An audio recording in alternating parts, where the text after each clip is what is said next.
Haga jingle kai FIFA Women World Cup arajar arpeulai ke bahap haga grup G haparenga Sweden Persia ika South Africa. Haba pai shakan ga jingle kai haga kela step omdon kinogino ge bala aban penki jar.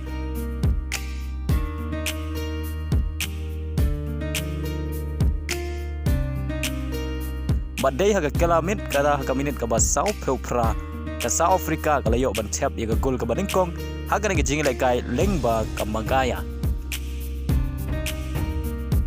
Henry haga minit ke bahan riu peusan ke Sweden kala yo ban tap yaga gol peni khai lengba ke Rolfo.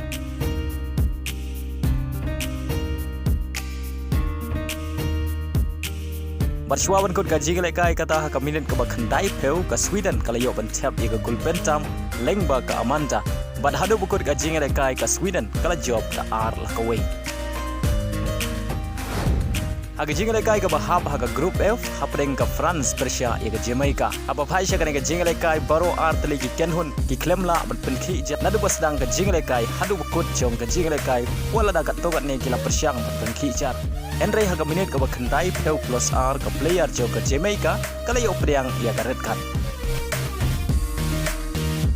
Lengba kan ke jingle kai baro art lagi kenhun ki yo masih point nak ke jingle kai.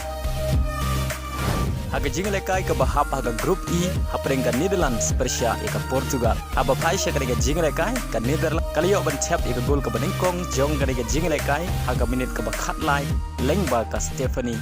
Henry ke assistant referee ke King offside. Badai lengba ke jingle rap jong ke VAR ke Netherlands kali yo ban tap ika gol ke beningkong haga ni jingle kai. Bad hadu bukut ke kela step ke Netherlands ke tam dai welanat.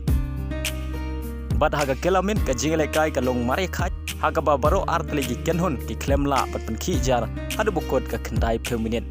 Bad dai lema ke shigol baga Netherlands kala yo ban tap haga kela step kala la ban pelim ya ke Portugal dai welanat.